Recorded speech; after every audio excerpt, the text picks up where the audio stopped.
금요일 2부에서는 대선 전망해보고 있는데요. 지난주에 이어서 오늘도 한번 얘기해보도록 하겠습니다. 김용남 전 의원님 어서 오십시오. 네, 안녕하세요. 감사합니다. 네. 그리고 강성필 민주당의 부대변인님 모셨는데 어서 오십시오. 네, 안녕하십니까. 우리 정어리 TV는 처음이시죠? 아, 예, 그렇습니다. 많이 뵙고 싶었습니다. 아, 저도 많이 나오고 싶었는데. 활약하시는 모습을 잘 보고 있습니다. 아, 예, 열심히 하겠습니다. 예. 바로 대선 이야기 가기 전에 워낙 어제 큰 것들이 많이 나와가지고 그거 조금 여쭤보고 갈게요. 드디어 김건희 이름이 나왔지 않습니까? 김건희도 대선 나오나요? 그럴 경황이 없을 거려 아마. 근데 김영남 의원님 어제 조태용이 이제 뭐 말도 안 되는 얘기를 하지 않았습니까? 자주 주고받는 관계는 아니다라고 하면서도 기억이 안 난다고 그러는데 너무 많이 주고받아서 그날 기억이 안 난다면은 말이 돼도 네. 자주 안 받는데 기억이 안 난다는 게 말이 안 되지 않습니까? 그렇죠. 무슨 문자였을까요? 그러니까 사실은 정상적인 정부라면 영부인이 다른 사람도 아니고 국정원장하고 말이 안 되죠. 받을 일은 없죠. 없는 게 정상이죠. 근데 정상적인 국정 운영이 안 됐으니까 어제 자주 있는 일은 아니라고 대답을 했습니다만 그러니까 가끔은 있었던 것 같아요.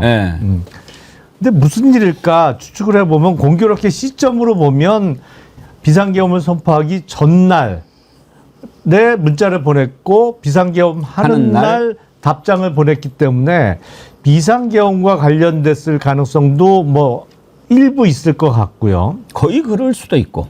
예. 근데 그거는 우리 집사람도 모르게 내가 혼자 한 거야 말하고 뭐 자랑 같은 말을 했잖아요. 저는 그거 사기친 거라고 보거든요. 왜냐하면 윤석열 스타일이 그래요. 일부러 거짓을 말을 하는 거예요. 처음에 미리. 계엄하고 났을 때 추경호한테 연락 못해서 미안하다고 누가 물어보지도 않았는데 이야기했잖아요.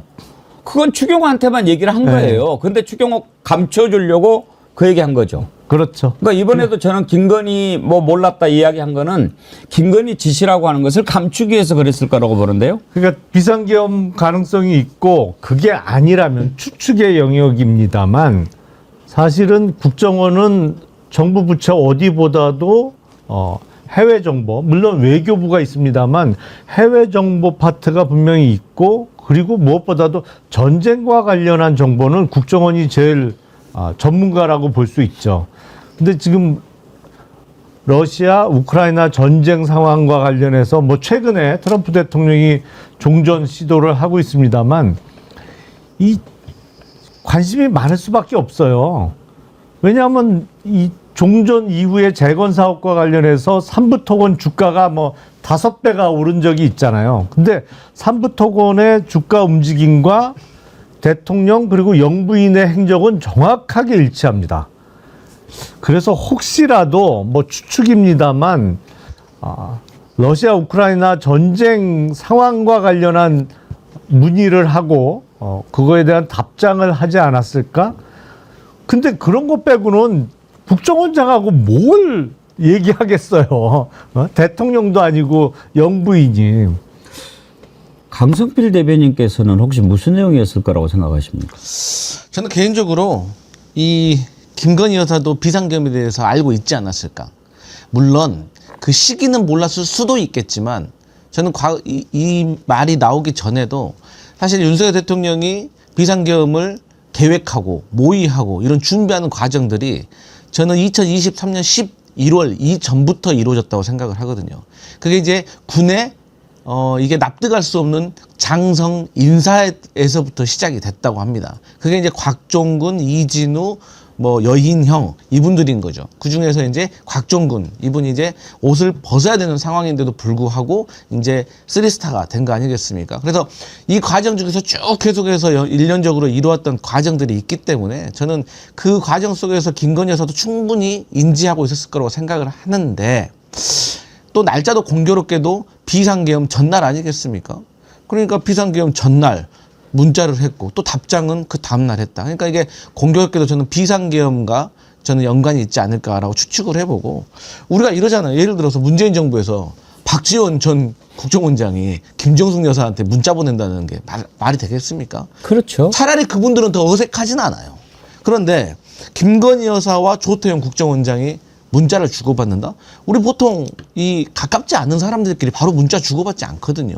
그러니까 그 전에 뭐 통화라도 좀 하고 뭐 만나기도 하고 뭐 이런 정도의 관계가 있어야지 그 다음부터 문자를 주고받을 수가 있는 거거든요. 그리고 이분들이 뭐 사적으로 알만한 상황이 아니잖아요. 우리 김영남 의원님께서 말씀하셨지만 어쨌든 국정원장의 어떤 하고 있는 역할과 정보에 대해서 저는 또 김건희 여사가 또 이렇게 서로 사전부터 교감이 있었던 것이 아닌가 저는 그런 생각을 해봅니다. 근데 이제 시점이 계엄 전날 문자를 김건희한테 받았고 그 다음날 답장을 했다.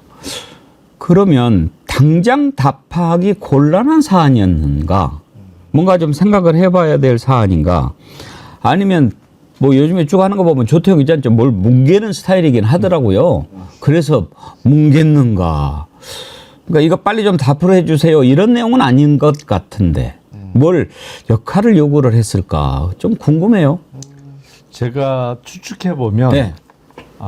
곤란한 내용일 수도 있습니다만 또 하나의 가능성은 12월 2일 날 아주 늦은 시간에 문자를 보냈던 거 아닌가. 예. 김건희가. 그러니까 조태용 국정원장이 취침한 이후에 그러니까 약간 좀 시간 개념이 없는 거죠. 원래 그 아주 친한 사이 아니고서는 자정 가까이 된 시간에 이렇게 문자나 뭐 연락을 하는 게 조금 결례인데 사정되기 전이면 김건희한테는 새벽이죠.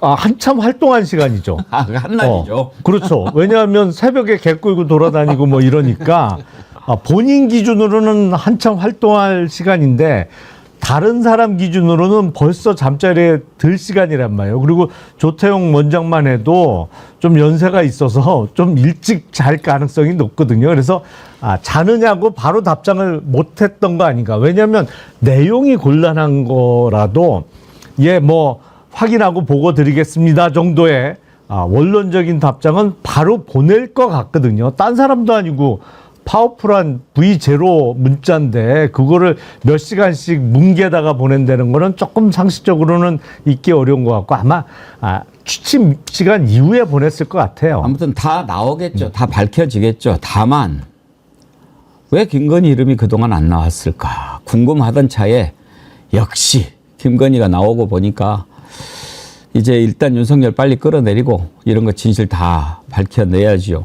그나저나 이제 8차 변론이 끝났고 18일 날 한 번 더 하기로 했는데 김영남 의원님 18일 날은 증인을 부르는 변론입니까? 아니면 다른 변론입니까? 그거는 아직 증인 채택을 안 했기 때문에 평의를 해서 뭐 결론을 알려주겠다고 했잖아요. 오늘 결론이 나오겠죠?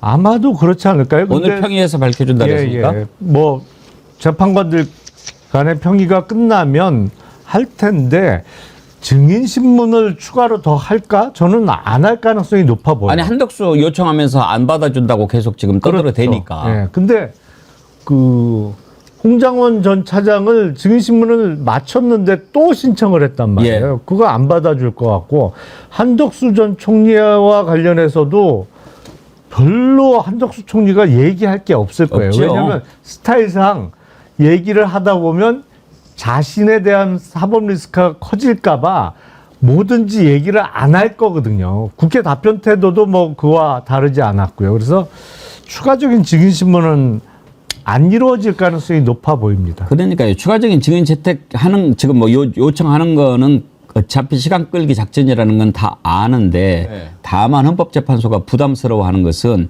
지금 너무 빨리 간다, 뭐 편파적이다 이렇게 막 떠들어대는 거라서 또 저걸 또 안 받아주면 또 지랄할 것 같고 그런 것이 좀 고민 아니겠습니까? 그러니까 저희 민주당하고 야당이 이 상황에 대해서 분명히 좀 짚어줘야 됩니다. 뭘 짚어줘야 되냐? 사실 지금 헌법재판관들 입장에서는 이 추가 기일, 추가 변론 할 필요가 없는 것이거든요. 우리가 7차 변론에서 봤듯이 지금 헌법재판소에서 다루고 있는 쟁점이 크게 네 가지거든요. 첫 번째가 계엄의 절차에 대한 것들. 두 번째가 포고령. 세 번째가 국회 침탈. 네 번째가 선관위 침탈입니다. 그럼 7차 같은 경우는 선관위에 대해서 얘기를 했는데 앞서 말씀드렸지만 선관위의 침탈이라는 것은 선관위의 병력을 누가 보냈느냐, 갔느냐, 가서 군인들이 선관위 직원들을 제압하고 휴대폰 뺏고 행동을 제압해가지고 서버를 영장 없이 확보하려고 했느냐 이런 사실관계를 규명하는 것이 팩트고 쟁점이거든요. 그런데 윤석열 대통령 측은 전혀 상관이 없는 얘기를 하고 있어요. 뭐 비슷한 듯 하지만 전혀 다른 얘기. 무엇이냐? 선거 부정에 대해서 얘기를 하고 있어요. 그런데 제가 자꾸 말씀드리지만 부정선거 의혹이 있었다고 하면 윤석열 대통령 측도 객관적인 증거를 제출을 해야 돼요. 그런데 객관적인 제출을 하지 못하고 뭐 극우 우파 유튜버들이 하는 그야말로 썰에 대해서만 얘기를 하고 있고, 더 중요한 거는 만에 하나라도 부정선거 의혹이 있다고 하더라도 그렇다고 해서 그 계엄을 선포할 수 있는 요건이 되는 건 아니거든요. 그러니까 그게 있었다고 하더라도 계엄은 불법인 거예요. 그런데 자꾸 그런 다른 얘기를 하고 있으니까 재판관들이 봤을 때는 답답하고 시간 낭비 아니겠습니까? 이제 아무튼 길어봐야 이제 18일 한 번인데, 그렇게 되면은 전체적으로 예상되는 대선 스케줄이, 지금 저희가 이벤트를 하나 하고 있습니다만 언제 파면을 할 것인가, 이제 선거를 언제 할 것인가, 그 맞추시는 분한테 우리가 한라봉 드리기로 했거든요.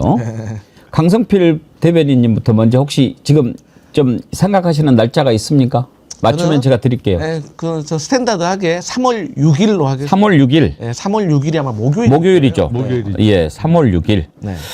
가장 그 현재로서는 합리적으로 예상했거든요. 이날 제일 많이 몰려 있기도 합니다만 그 원래 내기는 많은데 들어가면 배당은 적어요. 네. 한라봉 한 조각 정도 돌아갈 수 있는. 제가 과거에 우원식 국회의장 당선을 맞춘 사람입니다. 아, 그랬습니까? 혼자. 네. 김용남 의원님은 며칠 꼽으십니까? 아니 뭐 그 6일도 유력하긴 한데 헌재에서 탄핵이 인용되면 60일 이내에 대선을 치러야 되잖아요. 예.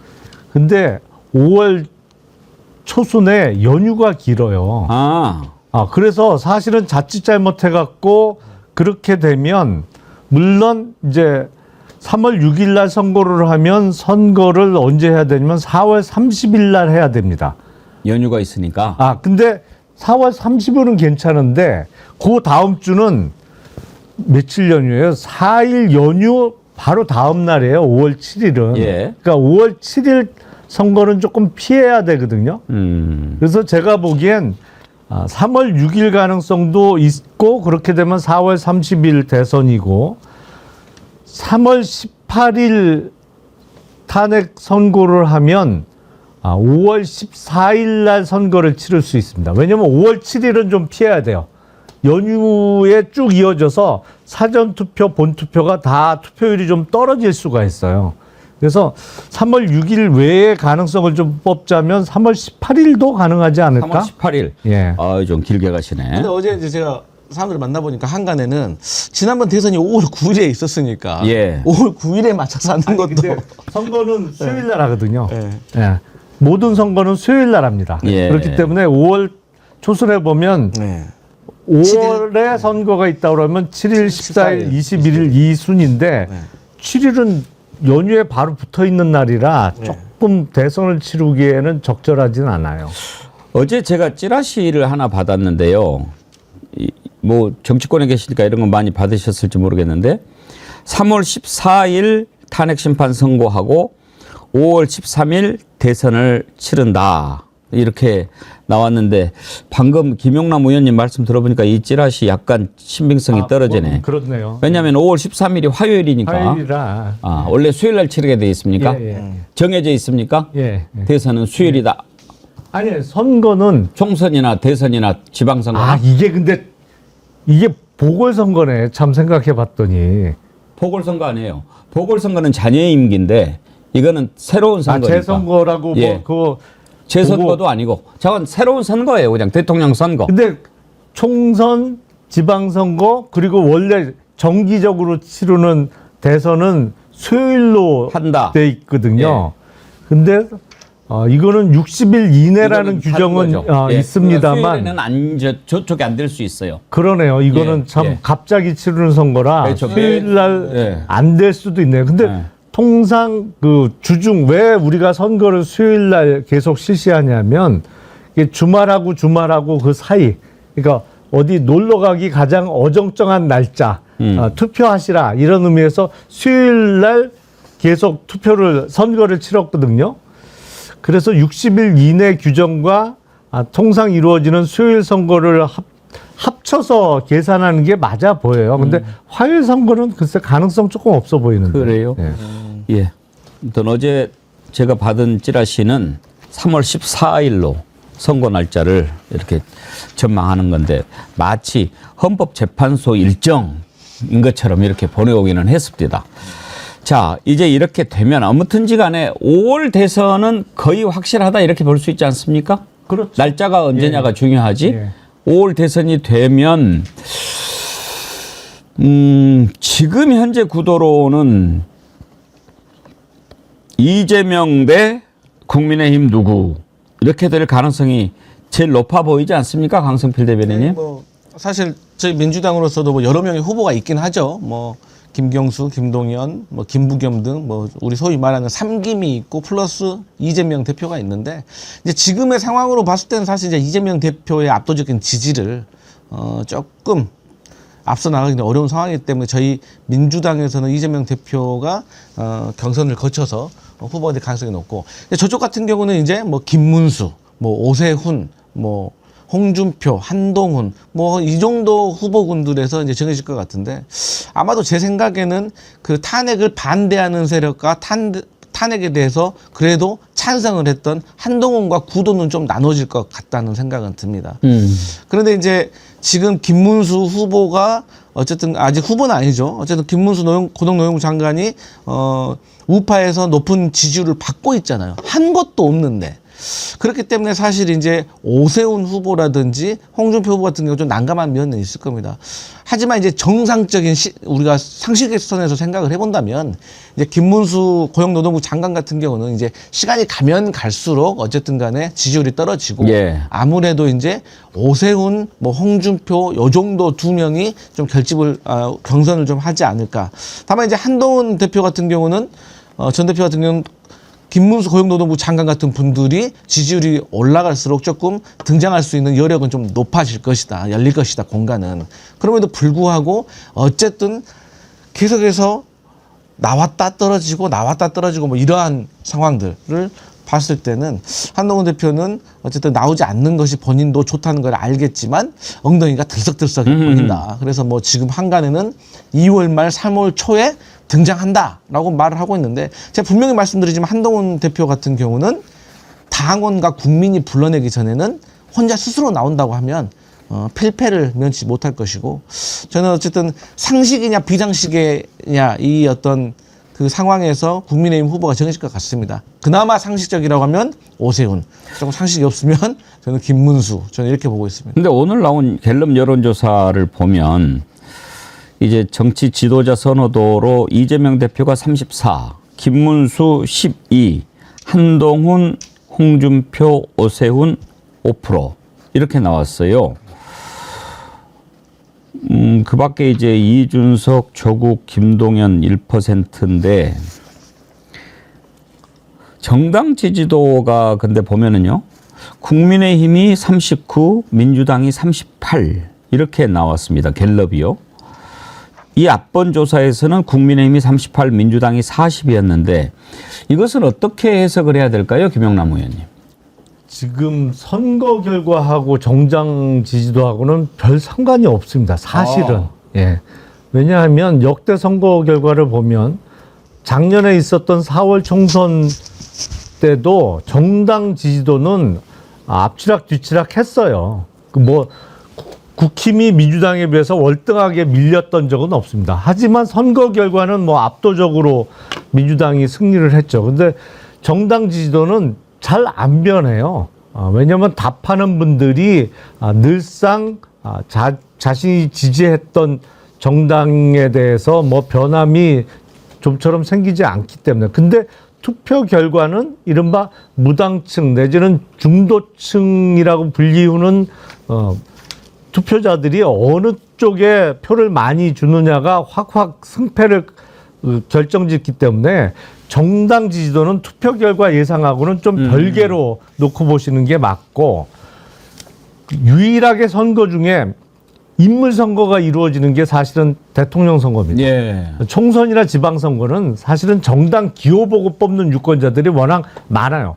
총선만 해도 후보자 이름도 모르고 뽑는 분들이 사실상 꽤 있어요. 근데 예. 대선은 안 그렇거든요. 그래서 지금 보여지고 있는 대선 지지도는 민주당에서는 뭐 단연코 원탑이죠. 근데 국힘 쪽에서 뭐 김문수 장관이 1등이고 나머지 잠재적 주자들은 올망졸망한 지지율을 보여주고 있습니다만 결국엔 1대1 구도가 됐을 때의 지지율은 글쎄요. 저는 이 탄핵으로 인한 대선임에도 불구하고 지지율 차가 처음부터 벌어지지는 않을 거라고 봐요. 엇비슷하게 나올 겁니다. 그래서 쉬운 대선은 결코 없어요. 강성필 대변인님, 민주당에서는 요즘에 여론조사에 정당 지지율이 이렇게 나오는 거 어떻게 분석하고 있습니까? 일단 첫 번째로 윤석열 대통령에 대한 비상계엄은 잘못됐다. 예. 그리고 탄핵은 인용될 것이다. 예. 그렇기 때문에 조기 대선은 이루어질 것이다. 라는 이 3단 논법이 일단 있는 것이고요. 이 과정 속에서 사실 지금의 상황에서는 그러면 입법 권력을 가지고 있는 민주당이 행정 권력까지 가지고 있었을 때 과연 잘할 수 있겠느냐. 왜? 제어할 수 있는 브레이크가 없다. 그런 것에 대해서 중도층이 불안감을 느끼고 있다. 저는 큰 틀에서는 이렇게 생각을 하고 있습니다. 그리고 이제 어쨌든 간에 윤석열과 이재명이라는 두 지도자를 가지고 우리가 지난 대선 이후에도 2라운드, 3라운드를 계속해서 겨뤄왔었거든요. 그럼에도 불구하고 계속해서 이재명 대표에 대한 사법 리스크로 공격을 하고 있고 흠집을 내고 있고 그런 것들이 있기 때문에 이재명 대표가 이 당원들과 지지자들에게는 계속해서 압도적인 지지를 받고 있지만 사실 중도층 같은 경우에서는 계속 흠집 내기로 사실 박스권에 갇혀 있다는 그런 숙제가 있는 것이죠. 그렇기 때문에 이번에 이재명 대표가 우리가 소위 말하는 뭐 흑묘, 백묘라든지 아니면 경제적이라든가 어떤 정책상에 있어서 우클릭 정책을 좀 하려고 하고 있기 때문에 이러한 것들이 얼마만큼 중도층에게 안정감을 주느냐라고 생각을 합니다. 그런데 이 과거에 박근혜 전 대통령 사례를 봤을 때는 압도적으로 민주당이 저번에는 승리하지 않았습니까? 그런데 그 학습 효과가 있기 때문에 이번에는 어쨌든 간에 그렇게 압도적으로 승리하기는 조금 어려울 것 같다는 생각은 듭니다. 하지만 그럼에도 불구하고 우리 대한민국 국민들 특히 중도층이 그래도 이 불법적인 비상계엄을 한 윤석열 대통령 그리고 그 대통령을 배출한 국민의힘 세력 그리고 강성 지지층을 이렇게 결집해 나가면서 계속해서 헌재를 흔들고 이러한 모습들을 쭉 보고 있는 그야말로 침묵하고 있는 다수 중도층이 결국엔 투표장을 들어가면 그래도 민주당에게 손을 들어주지 않을까 저희는 그렇게 생각하고 있습니다. 그래도 이제 민주당을 지지하는 사람들이 이런 여론조사 결과를 보면 좀 이제 불편하지 않습니까? 네. 사실 윤석열 탄핵이 되는 마당에 비슷비슷하게 가는 것이 기분 나쁘지요. 네. 압도적으로 이겨도 나중에 대선 치르면은 항상 몇 %포인트밖에 차이가 안 나는데 그러면 혹시 과제라고 할까요? 어떤 것을 좀 극복을 해야 된다고 생각하십니까? 이게 이제 정책적인 면과 정치적인 면이 있는데 이 정책적인 면은 제가 앞서 말씀드렸듯이 어쨌든 간에 뭐 가상화폐 자산이라든지 뭐 주 52시간이라든지 이런 면에 있어서 어쨌든 간에 뭔가 여당과 야당이 좀 소통하는 손을 내미는 그런 모습들을 보여주는 것이 중요할 것이고요. 그다음에 정치적인 면에 있어서는 이제는 명태균 게이트를 우리가 공론화해서 우리가 좀 국민들께 알릴 부분을 알려야 된다. 그러니까 사실 대한민국을 작년 한 9월까지만 하더라도 명태균이라는 사람이 다 지배를 하고 있지 않았습니까? 그런데 갑작스러운 비상계엄으로 인해서 이게 사실 갑자기 좀 뒤로 좀 장막이 가려진 면이 있습니다. 하지만 저는 개인적으로도 윤석열 대통령이 12월 3일 날 불법적인 비상계엄을 한 이후에는 저는 명태균 게이트가 있다고 보거든요. 그리고 많은 분들이 거기에 대해서 공감을 하고 있습니다. 그리고 최근에도 창원지검에서 107쪽이나 되고 있는 이 명태균 핸드폰과 관련된 포렌식을 해서 280건의 윤석열 부부와 명태균의 카톡이 나왔고 캡처본이 나왔는데도 불구하고 이것을 지금까지도 함구하고 있는 거 아니겠습니까? 그래서 이러한 것들이 밝혀지고 여기에 대한 세부적인 내용이 저는 하나씩 흘러나오면 이 충격적인 내용을 듣고 저는 중도층도 저는 마음을 바꿀 것이다. 그럼 지지율 변화가 생길 것입니다. 비민주당에서 바라보시는 민주당의 극복해야 할 한계, 과제 어떤 거라고 보십니까? 우선은 현직 대통령의 반헌법적이고 불법 구태타로 인해서 생겨난 조기 대선이기 때문에 민주당 후보가 국민께 확실히 보여드리는 모습은 나는 법을 잘 지킨다예요. 일단 헌법과 법률에 대한 존중하는 자세가 우선이 돼야 될 거예요. 그래서 지금 현재 심판기일 진행되는 거 보면 피소추인 측이 계속 심판을 지연시키려고 하잖아요. 결심하지 말아달라, 뭐 증인 더 받아달라, 그리고 계속 지연 전략을 쓰고 있는데 민주당의 후보 입장에서는 뭐 예를 들어서 이재명 대표 같으면 지금 공직선거법 위반 항소심이 진행되는데 2월 26일 날 결심을 예고했고 선고가 3월 중에는 나올 거란 말이에요. 근데 그 이후에 예를 들어서 소송 기록 접수 통지를 수령을 좀 회피해서 지연시키다든지 이런 모습이 국민께 비춰지면 비슷한 평가를 받을 가능성이 높습니다. 그래서 저는 그냥 당당하게 법적 절차에 있어서는 우리는 지연 전략 같은 거 안 쓴다. 이런 모습을 확실하게 각인시킨 다음에 그다음에 경제정책적으로 중도 확장 전략을 써야지 저는 순서가 중요하다고 봐요. 예. 예. 자, 그러면 이제 결국은 후보들이 누가 될 거냐가 제일 큰 관심사인데 민주당 짧게 보죠. 물론 이재명 대표의 독주 체제지만 지금 다른 사람이 없는 것도 아니고 네. 그리고 또 이재명 대표의 또 한계라고 하는 것도 자꾸 얘기가 나오고 거기에 이제 유인태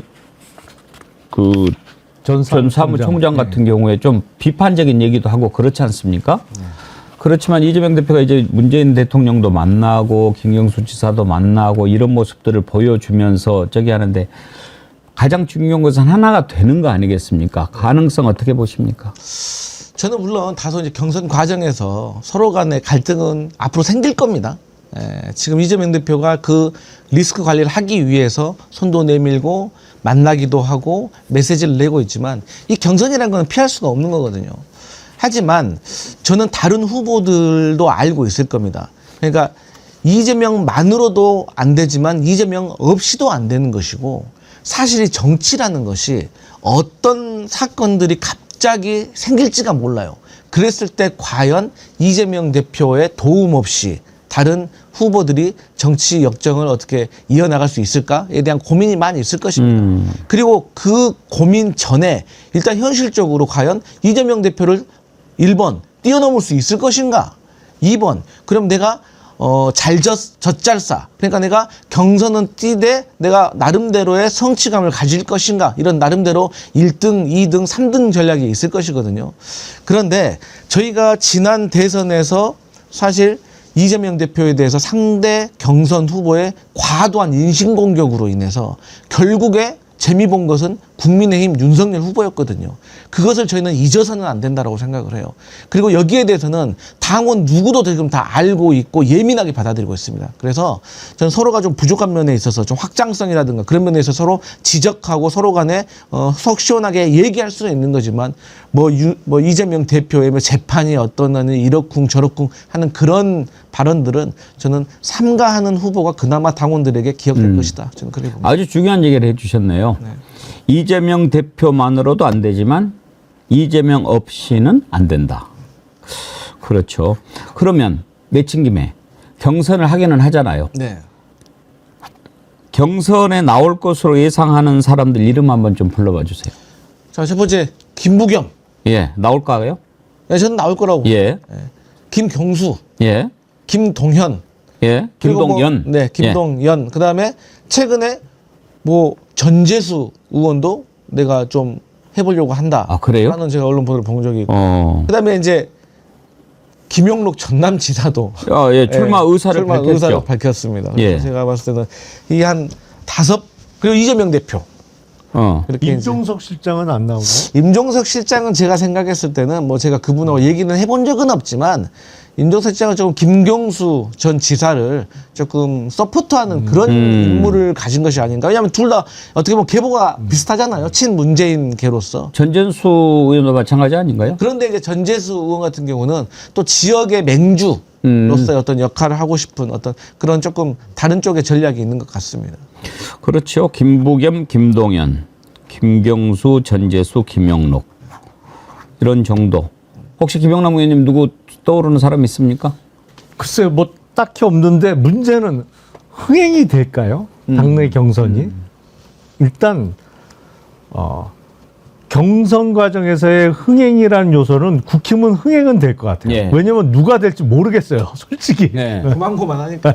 근데 민주당은 거의 뻔히 예상이 된단 말이에요. 그러면 사실은 재미는 없어요. 결론을 다 알고 보는 드라마는 재미가 없잖아요. 근데 경선 과정에서의 물론 분란이 없는 경선도 중요하겠습니다만 흥행이 좀 돼야 본선에 플러스 효과가 있는 것도 틀림없는 사실이거든요. 근데 어떻게 만들어내느냐.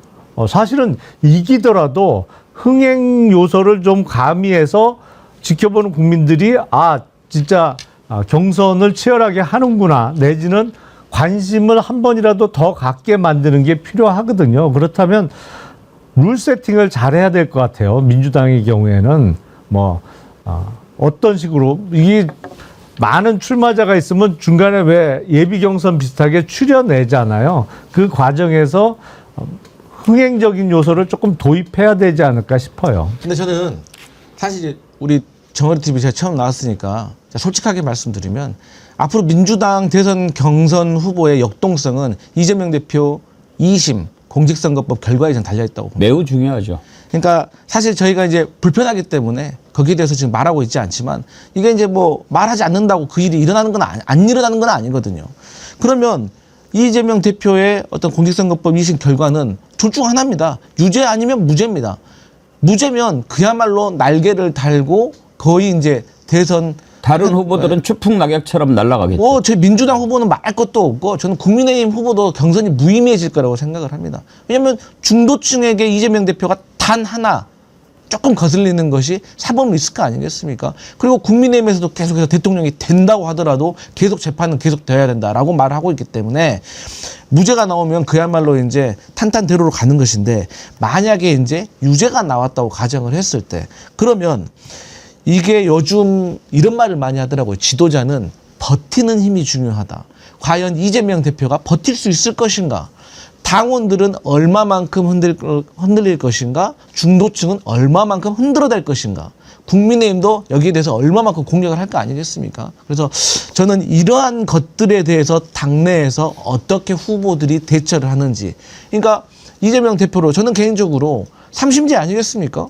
그러니까 항소심도 봤지만 대법까지 가서 저는 봐야 된다고 생각을 해요. 당연한 거 아니겠어요? 하지만 여기에 대해서 다른 경선 후보들이 민심을 어떻게 해석을 하고 어떤 대응을 하느냐에 따라서 저는 민주당의 대선 경선이 오히려 국민의힘보다 훨씬 박진감이 넘칠 수도 있다. 저는 그렇게 봅니다.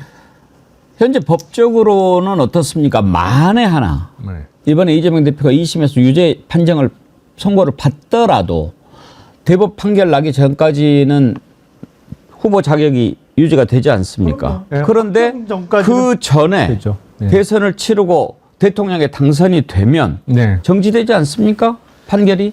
그건 사실은 해석의 문제입니다. 우리 헌법과 법률에는 대통령의 소추를 받지 아니한다고 돼 있죠. 그렇죠. 예. 네. 소추되지 않는 것만 하지. 그러면 이미 기소된 사건의 재판은 어떻게 되느냐? 그거는 철저하게 해석의 문제로 남아 있는데 통상의 경우에 내란과 외환죄가 아니면 재판이 정지된다고 보는 게 맞겠죠. 왜냐하면 그 대통령이 내란과 외환을 제외하고는 기소되지 않는 특권을 부여한 정신은 뭐냐면 대통령 재직 기간 중에는 적어도 형사재판, 형사적인 문제는 신경 쓰지 말고 직무에 전념할 수 있도록 해주겠다라는 의미에서 기소되지 않는 특권을 부여한 것이기 때문에 진행되고 있던 재판은 내란 외환을 제외하고는 재판이 정지된다.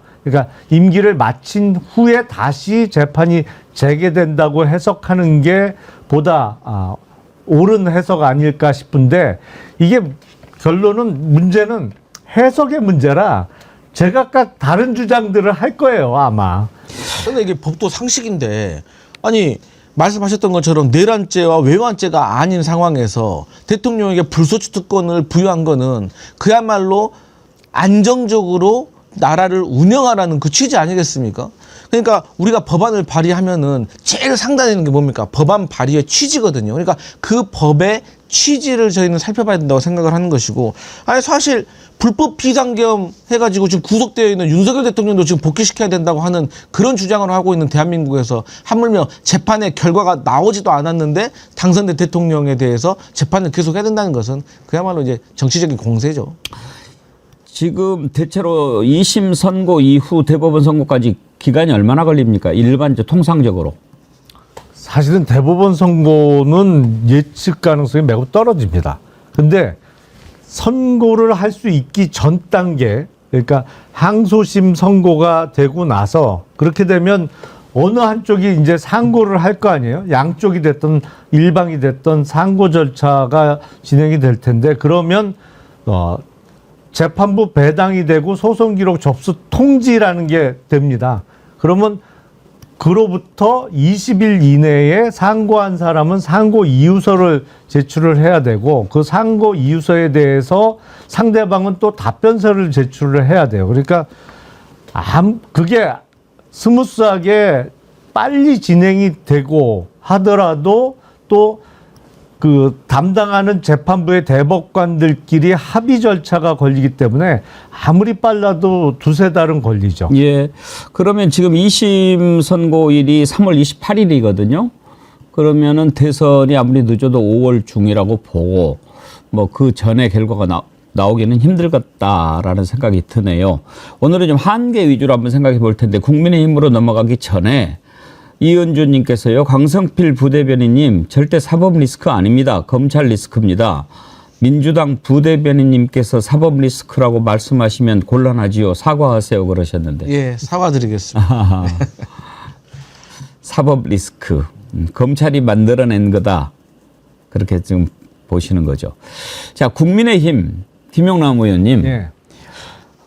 국민의힘에 지금 여러 가지 후보들 나오는데, 지난번에 이제 누구누구 나올 것인지는 짚어봤는데, 여기에서 지금 가장 큰 변수가 이제 명태균 게이트, 이 명태균 특검, 예. 또는 명태균이가 어저께도 지금 그 변호인을 통해서 뭐 국민의힘이라든지 전현직 140명 명단을 갖고 있고 많은 뭐 근거도 있다고 이야기하지 않았습니까?